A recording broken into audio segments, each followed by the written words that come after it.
د قیامت په ورځ به د الله تعالی په مخ کې دا لیډران مشران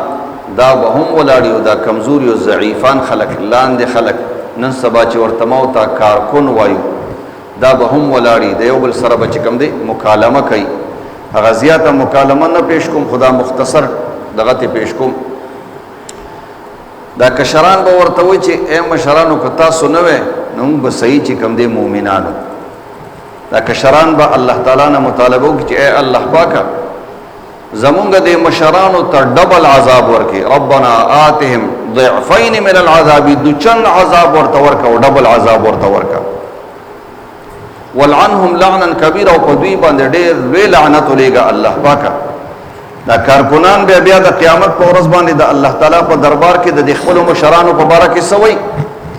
چې الله پاکه دوی له ډبل عذاب ورکړه او په دوی باندې ډېر لوی لعنت ولېږه دا ولې دا ځکه چې په دنیا کې دوی مونږ په غلطه لاره باندې روان کړیو په دنیا کې دوی څه کړیو مونږ په غلطه لاره باندې روان کړیو الله تعالی به ورته په جواب کې د مشرانو ته وایي چې لکل ضعف ولکن لا تعلمون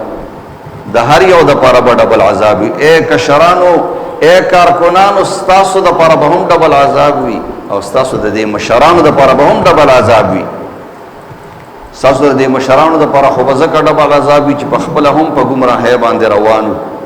او تاسو دا نور خلق لاندې خلق هم ځان سره په غلطه لار او په ګمراهۍ روان کړي او د دې کشرانو د پاره به ډبل عذاب ځکه چې اے کشرانو تاسو ته معلومه و چې زما دا مشر په غلطه لار روان دی اے کشرانو اے کارکنانو تاسو ته معلومه و چې زما دا لیډر د لا اله الا الله نه ازادي غواړي اے کشرانو اے کارکنانو تاسو ته معلومه و چې زما دا مشر د پیغمبر علیه الصلاۃ والسلام د زندګۍ نه ازادي غواړي د پیغمبر علیه الصلاۃ والسلام د سیرت نه ازادي غواړي تا تخپته ولګیدا او د هغه باوجود ورپسې روان شو نو تا ته هم ډبل عذاب دی اے کارکن او اے کشرا نو لکل ضعف ولکن لا تعلمون د هر یو د پاره ډبل عذاب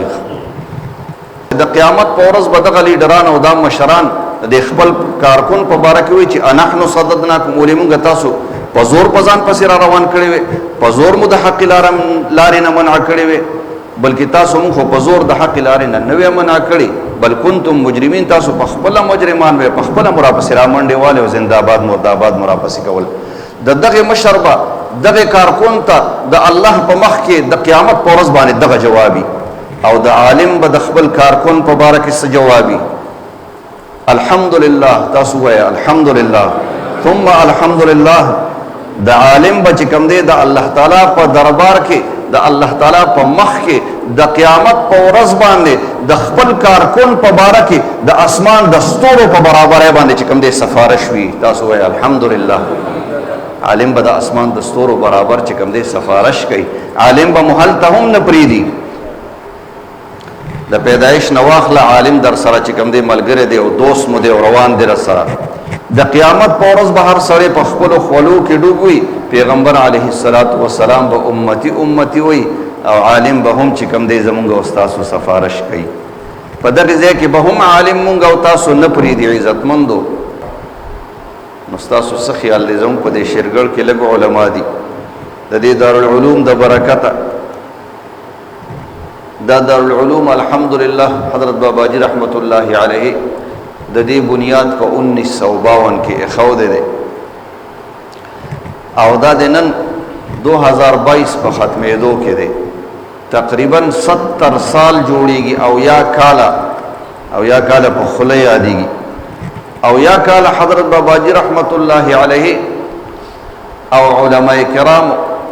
دلته په دې دارالعلوم کې خدمت کو علماء کرام تیار کړ هر کال په سونو باندې علما چې کوم دي دا فارغيږي د دارالعلوم اسلامیه عربیه شیرګړنا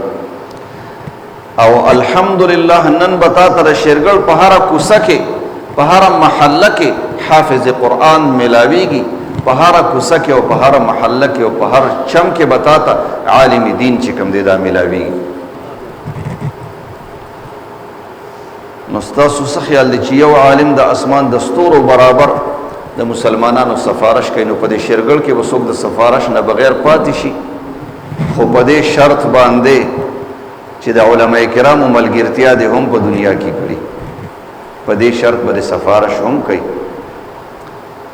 کنه ته د علماء کرامو د مشن مخالفت کې او بیا به چې کم دی هم د سفارش په تمه، نو عزتمند بیا د سفارش په تمه کېږه مه.